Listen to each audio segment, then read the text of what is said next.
jërgalu ci Talla Sylla ndax bëggoon nañ ko am ci waxtaan wi jokkoo bi moom moo antuwul alors ñuy jéggalu kon ci moom ndax amoon nañ yéene bi jéem nañ ba sonn dafa jàllul ci wàllu technique bi ñu xamle rek kon xamal ko aussi ni amoon nañ yéene jël ko moo tax sax xaw na gudd ma xabaabal di xaarandi mujj la antu pour mu leer jërë ngeen jëf kon ñu tàmbali deuxième partie bi. nañu gérer coronavirus bi ndax du moo ñu yóbbee Union européenne yeesal listam bañal ñu dugg fa bu ma ko waxee mooy ñun ñii sax reproché nañ ñu ko nañu jàkkaarloo daan ngeen waxtaanee lu bëri corona bi mais ñetti émission ngi nii gis nañ ni waxatu leen ci comme sénégalais yi da ngeen bàyyeeku da ngeen jékki-jékki rek. def ni ñëpp ah. ñoo ko sookee de. ñoo ko sookee. ah Papis. ah. mais assouplissement la ñu wax. waaw. les choses ont commencé quand l'assouplissement a démarré. kon pour yow nguur gi la wala askan wi yëpp la nguur gi parce que non c'est un combat qui est porté par l'État État du Sénégal mooy jiitu askan bi topp ko. les décisions viennent de l'État de l'autorité donc assouplissement mu ngi commencé quand ils ont décidé d'assouplir. Donc personne n'est responsable, c'est une gestion collégiale, collective sénégalaise comme tu veux. Abba Mbaye, est-ce que tu es d'accord que personne n'est responsable? À part l'État. Hein? À part l'État. Ah. Mais c'est l'État qui a les pouvoirs, qui dirige, qui organise, qui a les moyens et tout. mais je pense que Union européenne déjà ñoom am nañu seen ay problème bopp. parce que boo demee Europe cluster yi ñu ngi commencé yokk et ils multiplient de plus en plus reconfinement yi. déjà ñuy wax France sax ils sont actuellement menacés. mais quant à ñun suñu stratégie je pense que dañuy wax dëgg rek te yàlla tax dëkk bi kenn mënu ko continuer verrouiller parce que si on va vers un scandale social bu nekk kenn xamul foo koy waxee. parce que socialement économiquement le pays ne pouvait plus être verrouillé et ça il faut accepter choix bi état bi def. man j'accepte le choix du président de dire que il faut vivre avec le virus en tout cas bu fekkee nangu nañ ku nekk def effort yi nga def mooy respecter les mesures barrières se protéger mettre les masques mais verrouiller ce pays comme on l'a fait il y a quelques mois c'est plus possible. Et puis moi je pense que lii si véritablement dañuy lier affaire bi ak les mesures de l'Union européenne par rapport ak Sénégal. Union européenne c'est pas simplement Sénégal la ñu viser ils ont également même les États-Unis sont concernés. c'est-à-dire dañ définir ay critères. am na dëkk yi nga xamante ne am na nu fa pandémie bi mel ils ont décidé que dëkk yooyu effectivement duñ fa dugg parce que effectivement ñoom bëgguñu pandémie bi. yokk seen biir réew comme li waa ji wax c'est-à-dire ñu ngi xalaat ni sax dañuy. waa ji Abba Mbaye la tudd ni Abba Mbaye le défenseur de Khalifa Sall. donc xam nga loolu la c'est-à-dire fi ñu toll ñun suñu dëkk yi attanuñu ñuy continuer di tëj gars yi Tabaski baa ngi ñëw gars yi dañu war a jënd xar. boo deful ndànk sax ren ñu bëri rey mu dee reyul mu dee la ñuy jënd parce que y a pas de sous. buñ ci jotee. oui buñ ci sax jotee ça va être difficile. Charles. waaw yebaate am na si ah dañu xeeb yeb ñu. kan moo ñu yeb kan moo ñu xeeb. Union européenne moo ñu yeb il faut quand même dire que. mais c'est pas spécifiquement ni ma ko. non je veux dire le thème je dis que le relâchement d'abord on le constate c'est nous-mêmes. il n'y a pas de bàyyeeku bi. non il n'y a pas de relâchement ce qu'il faut constater mooy que premier cas coronavirus yi ñu fi am. ñoom ñoo ñu ko indil jox ñu ko fii c'est-à-dire à l'époque bu ñu jëloon tout de suite ay.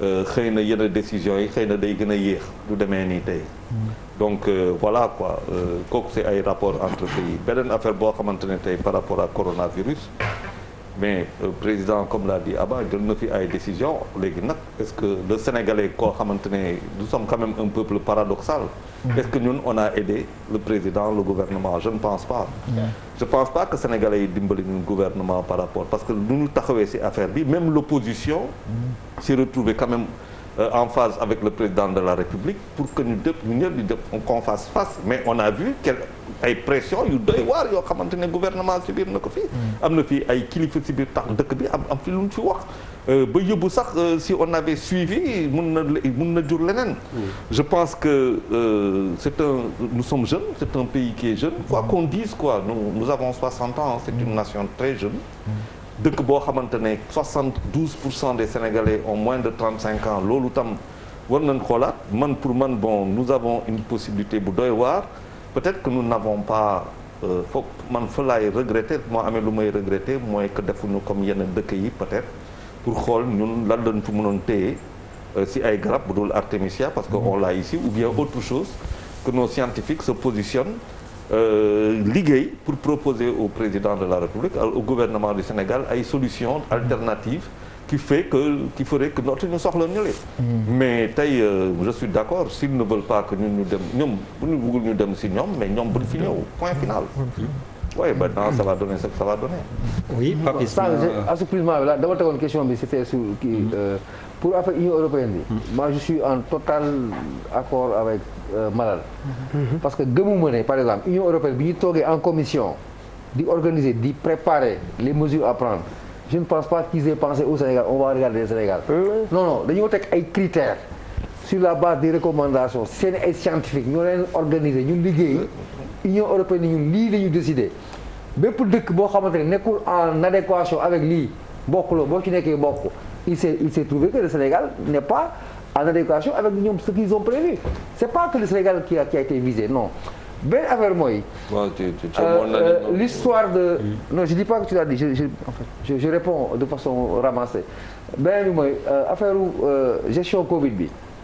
ce qui est constant mooy ça fait partie des rares moments dans l'histoire du Sénégal yoo xamante ne dafa am ce qu'on appelle unanimité loo xamante ne toutes les sensibilités sociopolitiques convergeaient benn seul sens derrière le président man li ma si fekkee bariwul c'est vrai mais c'était comme le cas de la Gambie quand Yaya Jammeh voulait s'arc-bouter au pouvoir fii nii ñaari cas yi ma laa gis sous magistère Macky Sall yoo xam ne tous les Sénégalais quelle que soit sa obédience mais tu es derrière le président mooy Gambie bi ensuite Covid bi donc quel que soit lu ñu mën a jël je ne juge pas si ça a été bon ou mauvais parce que j'ai vu que boo nee c'est pas bon fi nga war a jël référence c'est catastrophique donc tu peux pas prendre référence si ñu nekkoon référence démb c'est des contre-exemples aujourd'hui je parle des puissances qui ont les moyens et qui sont à genoux jusqu'à présent donc gestion Covid bi man tuuti naa trop pour wax ne bii baax na bee baaxul mais ce qui est évident mooy c'est une des rares fois dans ce pays où tous les Sénégalais étaient prêts à faire tous les sacrifices possibles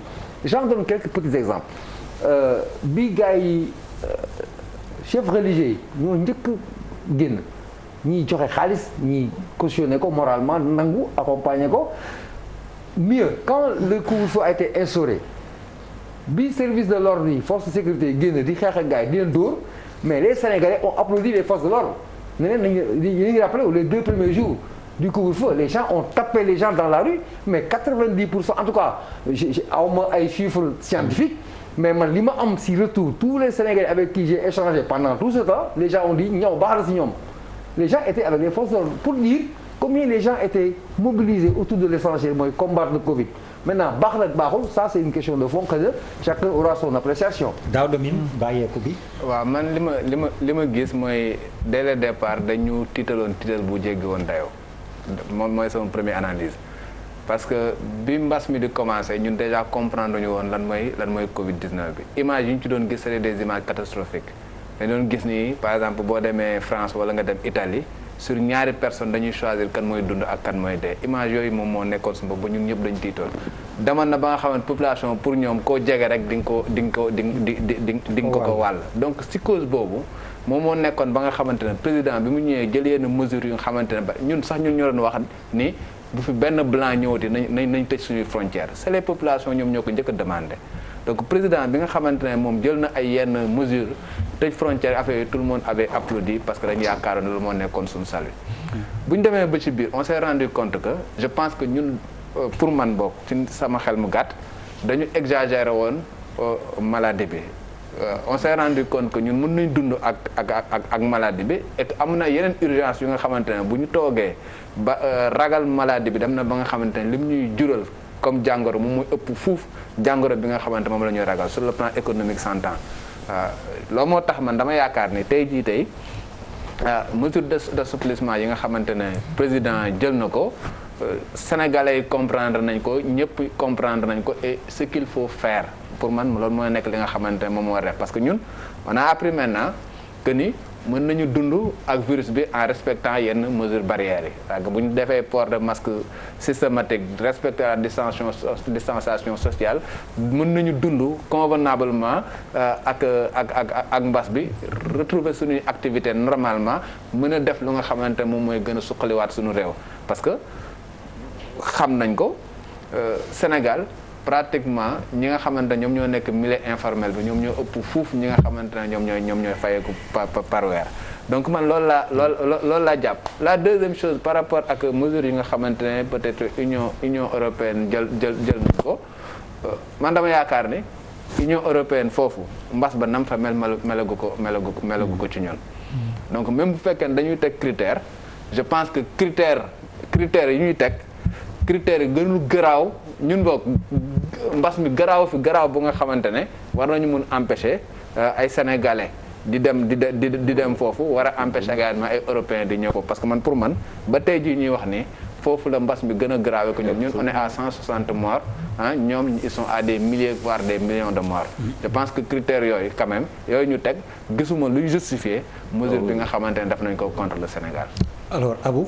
non foofu par rapport ak mesure bi ñu jël ci Union européenne dafa am lu xew démb aéroport Roissy Charles de Gaulle mooy bi ñu nee réciprocité bi am na information bi ni mu dawee warul woon dawee no am sénégalais yoo xam ne ak seen doom dañoo fanaan ci aéroport bi am ñu waroon def transit foofu Paris jóge États-Unis yaakaar ne bu ñu ñëwee war nañu mën a dugg donc ci diggante boobu ci guddi gi li ñooñu daj ci biir aéroport bi donc une bonne communication waroon nañ ko mën a accompagner qui démarre dès le début quand on nous a parlé que l'Union européenne dafa reculer kooku cette communication xaw ma nan la ko ministère géré woon mais communication boobu baaxul dañu ne dafa retiré alors que li ma la wax sànq moom la Papis wax loolu la ci ñëpp d'accord ànd ci que ni même en Afrique les grandes puissances yi fi ne ay Nigéria ak yenn dëkk yu mel ni Afrique du Sud nga xam ne ni am nañu doole sax boole wuñu leen ci liste bi y compris Russie ak États-Unis donc France mi nga xam ne ni tey ñu ngi gis pression bu Air France di def pour que France dem Union européenne régler ce problème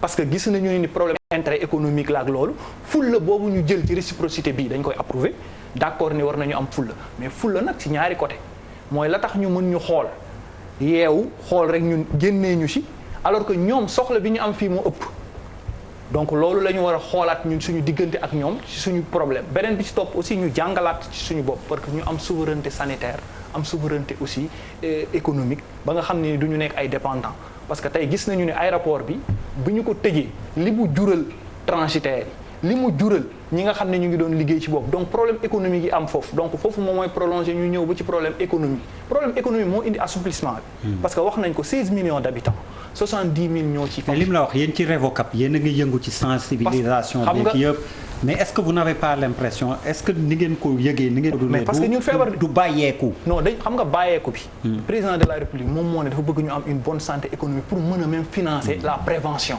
pour mën a même financer les stratégies bi ñu teg pour mën a xeex ak affaire bi vivre avec le virus ci dëkk boo xam ni moment bi may wax ak yow espace suuf si pour ñu bay mu ngi am coow mënoo jox sa bopp lekk bu doy moment bi may wax ak yow nii gouvernance sanitaire dañu jëloon ay hôtel Novotel créé ay extra hospitalière moment bi arrêté wuñ lépp dem nañu ba xaalis bi ñu doon jël di ko dugal ci financement santé bi ñoom xel nañ stratégie boobu baaxul donc loolu mooy indi cacophonie ak désorganisation bi amoon ci kaw xam nga les pays européens dañoo jël leur scientifique mettre leen en avant jox leen doole jox leen kàttan di leen déglu au début le président de la République avait organisé benn conseil présidentiel les scientifiques ñoo ko conseillé woon ne ko bu waa étudiants yi waan yi ñëwoon Sénégalais yi dañu opposé woon mais tey président am na raison parce que scientifique yi la déglu bi mu defee conseil présidentiel ne nañu arrêté école yeeg jàng yeeg yooyu même yenn religieux yi sax ñoom ñoo ko ci jàppale donc amul évaluation ci diggante bi mu def couvre-feu premier état d'urgence balaa mu waroon jugaat di prolongé waat waroon na def évaluation mais dañu gis beneen couvre-feu bi population bi ñoo def pression mu cédé absence d'autorité concertation ak organisation parce que ci biir xeex bi ñun ñi nga xam ne bi ñu ko créé muy Revocap ñun ay initiative citoyenne lañu bi ñu jógee ba tey demuñu présidence rencontré président y compris yéen ni ngeen ko defee xëy ngeen def clip dem seeti ji ministère de la santé ne ko lii la ñuy apporté ci combat bi ñun bi ñu ko defee dañu créé Revocap benn député seen benn collègue Marème Soda Ndiaye ñëw nañu sama oto ngi sama recette a ngi nit ñi ñoo cotisé tey def nañ ci liggéey bu mucc aji ba am ci ay partenaires waa ville de Dakar jàppale ñu ngi ci terrain bi mais feebar bu sénégalais jàppee ni feebar bi dafa wàññeeku mu ngi def ay dégâts ci kër yi am na ñoo xam ne ni problème lii moo tax mënuñu leen yóbbu ñu dem am na ñoo xam ne problème confiance parce que ñi génn demoon ci centre Novotel yi ñu créé woon parce que tey professeur Moussa Seydi bi mu ñëwee yegg si au début mais posons le débat il avait posé un débat bu amoon entre ci kaw ak ci suuf gouvernance santé bi tey Aïda Mbodj posé na cette question d'actualité en tant que député pour man profil da ngeen ko waroon appuyer question d'actualité pour que ministre bi ñëw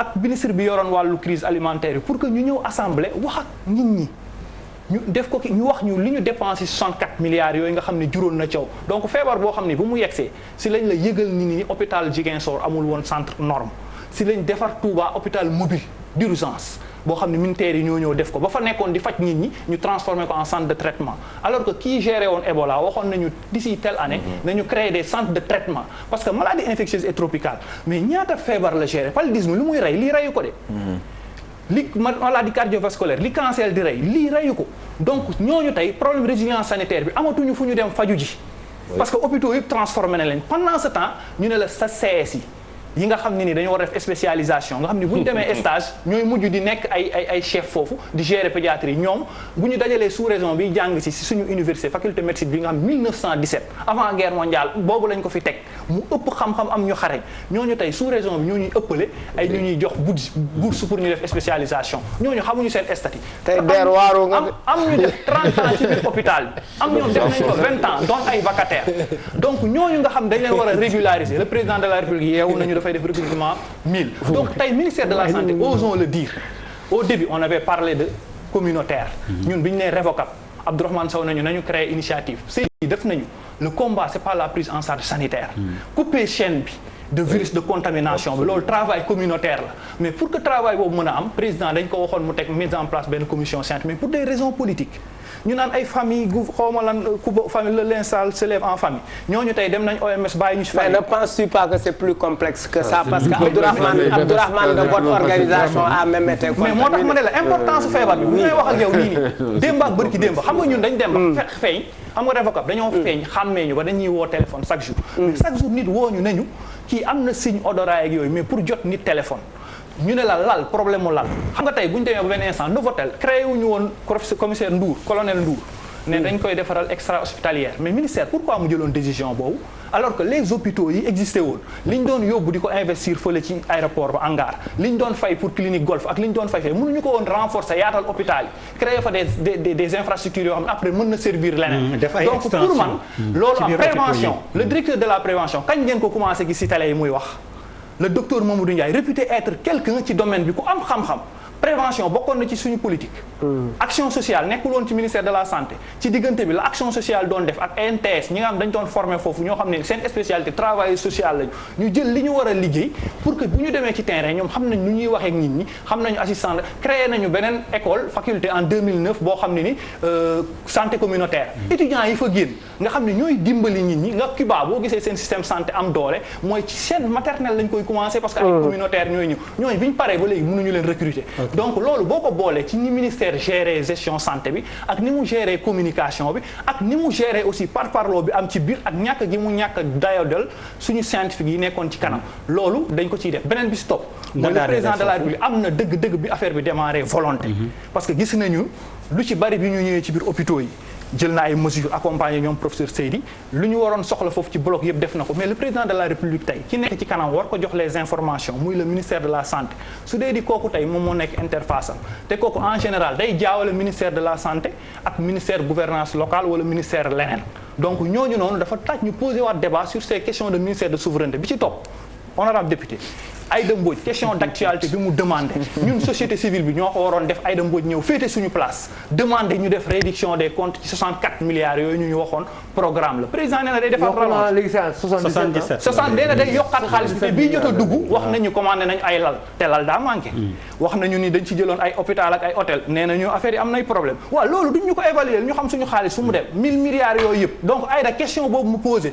ñu ngi ko ciy wax na ko ci député yi jàppale te question orale yeneen yi fa des tamit ak question écrite bi ma rem sooda mujjee dugal ci kii Oryx yi ngeen dimbali ñu si aussi mu bañ a on verra avec Niger je pense que tànn ci nooy kiiwee rek ramassé comme minuit 46 jot moi je veux vraiment ñu insister ci relâchement bi wax ak askan bi oui parce que gis nga combat yi dafa appeler aussi à un comportement responsable toog di incriminer état amul sens parce qu'il y va de la survie de tout un chacun ku ci nekk sa wér gu yaramu bopp yaa ko d'abord war a sàmmal sa bopp buñ la waxee takkal masque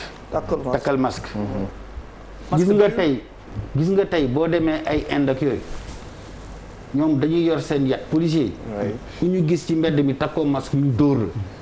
fii Sénégal def nañ fi couvre-feu contrairement à ce que Papis a dit bi ñu defee couvre-feu fii ñu koy transgressé ba pare di génn di photo seen bopp. di daxante ak alkaati yi mais quand les policiers ont commencé à taper. citoyen lambda yi nga xam ne da ngay jokkoo ak ñoom dinañ leen wax ne les policiers ont raison mais ñi nga xam ne dégg nañ leen ñu am baat mooy ñu naan leen les organisations de droits humains. dañ naan non l'État ne doit pas réprimer. c'est-à-dire que il faut que ñu xam lan lañ bëgg parce que cette affaire là elle est très sérieuse. comportement responsable moo ñu ci génne. mais gars yi bu ñu commencé dóor. Il n'y avait plus personne. Les gens oui, non, bien sûr. Les gens ont tapé et les gens sont restés chez eux. Bien sûr, mais xam nga nous avons eu la chance de bouger un peu. D'accord, mais xam nga mënoo continuer. mais checkpoint yi ne ci kaw tali yi rek ngeen doon gis. xam nga mënoo continuer de façon globale. Il y a xew ci biir kër yi. s'il vous plaît yéen ñaar xam nga mënoo continuer et je suis d'accord c'est l'avis général qui ressort ici kenn mënul confiner Sénégal yi ad vitam aeternam. mënoo ko def sur durée bu gàtt bu gudd parce que nit ñi il faut ñu dund. Et nous on a même posé question boobu. Même on a reçu à l'Assemblée le comité de gestion des épidémies mais même bi ñu leen posé problème mu relâchement bi ak mesures yi nga xam ne jël nañ ko ñoom ñoo suggéré que ñu lever toutes ces mesures là parce que ñoom ci seen bopp ils préfèrent mën a dem def seen liggéey dans un contexte apaisé plutôt que ci contexte boo xam ne nit ñi dañuy génn ci mbedd bi on amène l'armée on amène la police ñu nekk na dañuy xeex ak nit ñi ils ne pourront plus faire leur travail. En réalité, dem nañ ba ñoom les acteurs du ministère de la Santé, les scientifiques, ont suggéré que compte tenu de la pression sociale, mënatuñu continuer di def liggéey bi tant que population yi adhéré wuñu et pour ñu adhérer, il faut être dans une démarche d'apaisement. Loolu moo gën a indi situation. Maintenant, je pense que man yàlla def na maa ngi ci comité de gestion force Covid bi. On a fait le tour. D'un certain nombre de loolu mu ngi existé ba léegi. ñun ñu ngi def liggéey. xam nga réew mi aussi il faut ku nekk rek ñu jox la cër bi nga am. te ñu bañ a jël affaire bi noonu xam nga da nga poser ay questions yoo xam ne j'estime que c'est des questions légitimes parce que tu es un acteur yaa ngi ci affaire bi mais gis nga Sénégal tey moom laa leen doon wax sànq. li ñu war a njëkk a def comme réforme mooy équité territoriale. parce que on a fait le tour mais hôpitaux yi nekk à l'intérieur du pays nekkuñu en capacité pour jël en charge des cas comme ça. C'est maintenant dans la précipitation et ça il faut saluer aussi l'action du ministère de la Santé et l'action du président de la République. Dans la précipitation les gens ont créé des centres de traitement en 1 mois, en 2 mois. Comment? Dans la précipitation, les gens ont fait des commandes de lits avec respirateurs qui était un grand déficit. Fii rek la amoon ci fan en nombre très limité. Sinon dans certaines structures de l'armée. Dans la précipitation, Covid dafa nekk maladie boo xam ne dafay wàlle. Donc ñi mu gën a sonal d'ailleurs mooy ñi am comorbidité li ñuy wax. Surtout ay affaire u dialyse. Les centres de dialyse ne pouvaient pas prendre des malades du Covid. Je pense que lui il est dans le secteur, il sait de quoi on parle. Il a fallu créer des unités spécifiquement pour les gens du Covid, y compris même ay ambulances spécifiquement pour les gens du Covid. Mais tout ça, ça a été fait ci intervalle 2-3 mois. En période de fermeture de frontières où les importations sont même plus compliquées. Mais aujourd'hui, qu'est-ce qui est le plus important? Mooy jël nañ en compte, jël nañ en fait une situation de fait mooy lan suñu structures sanitaires yi à l'intérieur du pays ne sont pas à niveau. Et c'est pourquoi je dis le plus important c'est naka la ñuy fexe ba mettre leen à niveau en prenant les leçons de la Covid-19. Parce que ñun ñëpp gis nga Covid-19 ku yaakaar dafa yomb que am nga solution clé en main da ngay nax sa bopp. Kenn amul solution clé en main. Ce que maintenant je ne comprends pas dans la décision de l'Union européenne, c'est une décision souveraine. Nous aussi on a pris la décision souveraine ñu agir en réciprocité. Mooy yenn réew yi ñu nga xam ne accepté nañ leen ñu ñëw seen situation moo gën a compliqué bu Sénégal. Absolument. Soo jëlee ay réew yu mel ni Algérie, Maroc, Tunisie. Absolument. Seen situation moo gën a complexe foofu bu Sénégal.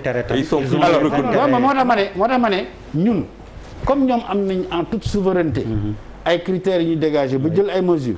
mais ñun aussi en toute souveraineté appliqué nañu réciprocité bi maintenant du tee Union européenne ak État du Sénégal nekk partenaire war a waxtaan pour trouver ensemble une solution à cette situation. Yes, moi je. Mais sur la question d'actualité. Sur la question d'actualité Allez-y.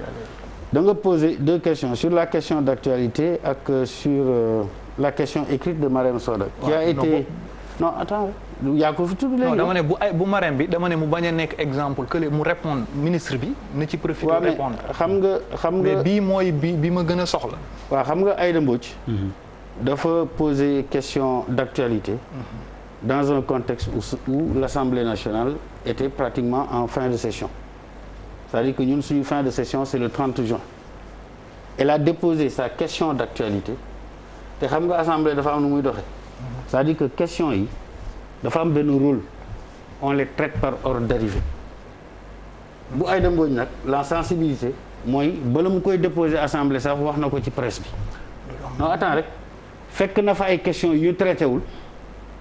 donc mënoo jël question am traité ko li nga xam ne moom moo xewoon foofu ci assemblée mooy en l'absence de possibilité de création parce que période boobu on était en formation restreinte à l'assemblée pratiquement on n'avait plus d'activité on a clôturé par le débat d'orientation budgétaire maintenant est-ce que l'assemblée va appeler à une session extraordinaire pour déglu toutes les questions orales parce que bu Marème Soda comme c'est une question écrite la réponse elle va arriver même si on est en clôture de session, le ministre concerné va lui répondre. Mais pour la question de Aïda Mbodj nga baal ma est-ce que c'est la bonne méthode de dire que bon voilà c'est par ordre d'arrivée.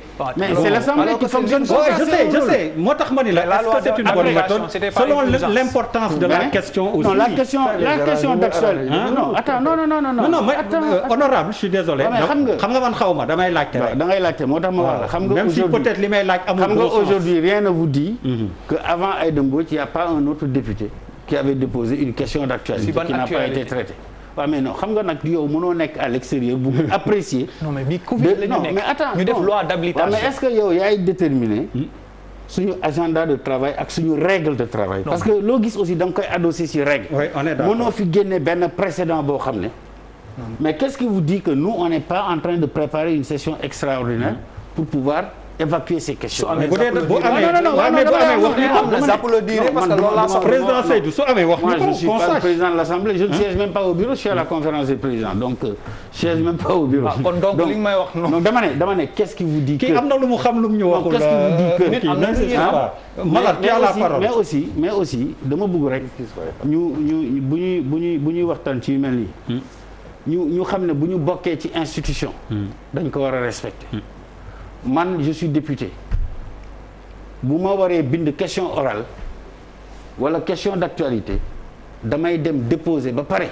nga door ko wax doo ko siiwal par respect pour mon institution parce que ñun ñëpp ay nit lañu aussi bu fekkee ne da nga ñëw siiwal ko ba pare. te bindaguloo. doo nga dem déposer.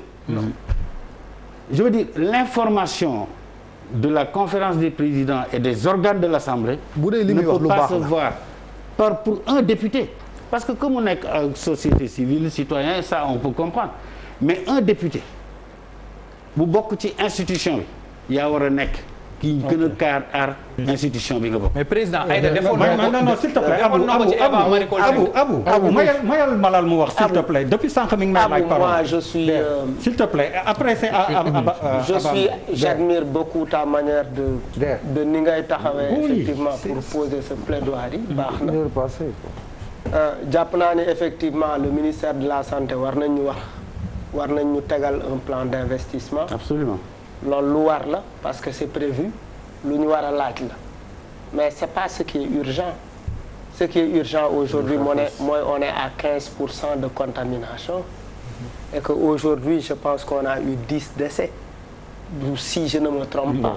4 décès. On a eu 4 décès cas yi mu ngi yokk et la contamination elle est communautaire pour man les Sénégalais dans toute leur diversité doivent se mettre ensemble pour mener la lutte sensibiliser nit ñi surtout dans les communautés parce que aujourd'hui le virus depuis bi ñu waxee ni na nit ñi génn aujourd'hui qu'est-ce qui est urgent li urgent mooy ñu ngi jëm ci tabaski c'est nii la nit ñi dañuy il y a une interaction xar bi ñaata lay jar ak jaay ma buum ak jaay ma fe da ngay jënd fii xar jënd fee buum jënd fee sandwich et cetera et cetera.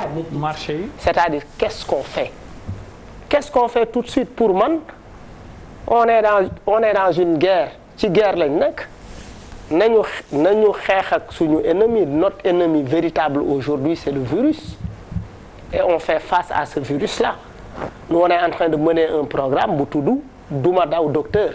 Duma Daw Docteur c'est quoi? Parce qu'on a constaté que les populations de peur d'être stigmatisées duñu dem sax hôpital bu seen bopp métti les gens ne veulent pas aller dans les hôpitaux parce que jàpp nañ ni bu ñu demee hôpital tam ñu ne leen da ngeen a affaire bi da nga am virus bi corona moo la dal alors que on doit éduquer les Sénégalais ci li ñu ragal par exemple war nañu comprendre ni que corona bi effectivement du gàcce ça peut arriver à tout un chacun. Oui. Parce que sëriñ corona na fi ministre corona na fi président corona na fi premier ministre corona na fi et cetera on doit communiquer dans ce sens-là ba pare ñëpp dugg ci xeex bi mbër yi taxaw ci footballeurs yi taxaw ci rappeurs yi taxaw ci tarixa yi taxaw ci pour man aujourd'hui foofu la ñu war a taxaw bu ñu taxawee foofu ba pare nag ba gis ni que virus bi mu ngi dellu ginnaaw parce que état wu virus bi fi mu toll moo tax ñu tëjal ñu suñuy frontière te effectivement réciprocité xëy na sax tuuti na pour wax ak Union européenne pour wax ak Union européenne moom mooy est-ce qu'il ne faut pas aller plus loin revoir les accords de pêche maanaam géej gi ñuy napp tout le temps di yóbbu jën yi et cetera c'est-à-dire ku ci nekk da ngay xeex ak sa doole tey man bu may xeex ak président de la république sama texte de rap rek laa am est-ce que xam nga keneen xëy na buy xeex ak président de la république pistolem la yor keneen ak keneen aujourd'hui on a du poisson les européens n'ont pas de poisson qu'est-ce qui a été fait dans le passé et qu'est-ce qu'on doit faire aujourd'hui pour man on doit mettre ensemble nos forces xeex et que pour man le ministère de la santé mérite dans tout son ensemble en faisant effectivement en glissant vers le personnel de santé ba gardien yi nga xamante ne ñoom ñoo nekk di ci hôpitaux yi effectivement parce que ils sont ñu ngi ci risque ils sont pour man xeex bi pour le moment foofu la après nag bu ñu paree on évalue ensemble woowaa IGE ne leen effectivement nan la affaire bi demee. mais santé moo dul action sanitaire ak social sama jumul ville de Dakar yaa ko yore. defe naa kenn waruloo ci woon ëpp kàddu. njëkk nga wax mais foog nga waxaat ci tuuti. la gestion de la crise est dynamique. ñun au départ wolof waaw ñun au départ. dañu ne woon dañuy os délégué de quartier Dakar yëpp. dajale leen pour ñu def une riposte communautaire. bu ñu naan ville de Dakar mooy mairie rek. pour ñu non wala ko def parce que mu leen def rassemblement dans une salle boo boolee des centaines de délégués de quartier moo leen boole si biir salle. ñu dem ba ci biir ñu ne non maintenant la riposte est communautaire il faut que délégués de quartier yi dugg si. c'est-à-dire que gestion crise bi c'est dynamique mais dafa am lu honorable lu am solo man li attiré sama attention te parce que pour man mooy tënk émission bi thème yi ñu fi def yëpp. dafa ne adhésion des populations. légitimité décision publique li koy indi mooy que nit ñi gëm ni que ñii li ñuy dogal pour suñu intérêt la. te Sénégal dafa am dépit civique maanaam dëddu bu nga xam ne askan bi daf ko dëddu classe politique bi. parce que pour lan parce que dañ jàpp ni comme rapport IGE bi génn ay sàcc lañu lekk xaalis lañu fi nekkee bu xale yi génne ñu dóor leen dañuy réew bu siseloo saaga ñu ne mag bu. ainsi de suite bu ngeen toogee gis yi am si askan bi comme vidéo yooyu ñu ne xale yi léegi dañu yàqu alors qu'on ne cherche pas à comprendre te ils l'ont compris si cadre bi ñu joxee ceeb bi. parce que bi ñu joxee ceeb bi ñoom dañu jël concept ménage on devra donner à 1 million de ménages ñu dugg ci biir kër yi ñu leen fii amul ménage fii ay njël moo fi am. da ngay dugg benn kër du am benn ménage da am 4 ñeenti njël te forcément jubawuñu. kii nekk tijaan kii nekk murit. kii nekk alpulaar kii nekk benn affaire. moo tax ngay toog xëy sa rajo taal sa rajo dégg journal des faits divers ndoy ba naan la kër yaa ngi toj.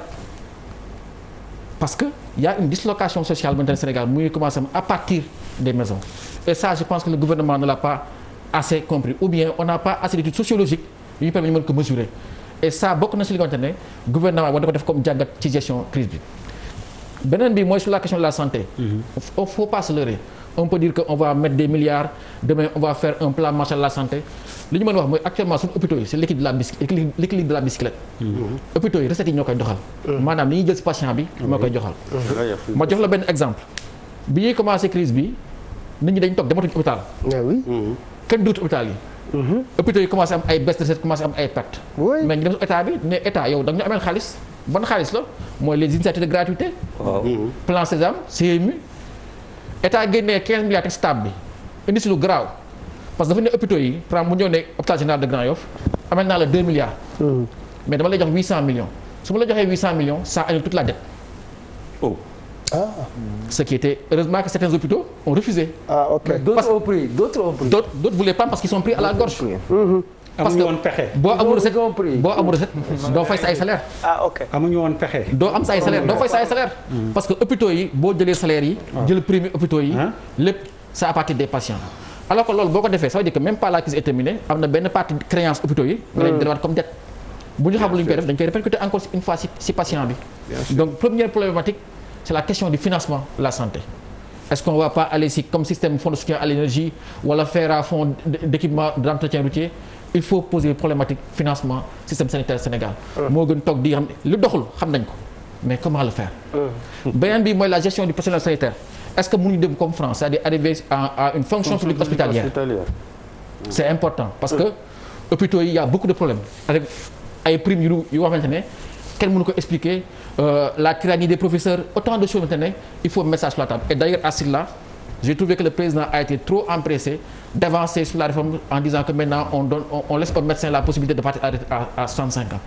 Ça c'est un acquis bu ko xamante ne waroon na ko téye pour après buy négocier ak ñoom parce que ça aussi c'est quelque chose d'important bu xamante ne ce sont des enseignements yu nga tirer et il faut une grande réforme de la santé au Sénégal mais ça demandera des décisions courageuses yu nga xamante ne on n'a pas vu ici gisuñu fi réforme gisuñu fi audace et ça c'est président da ko soxla pour l'avenir.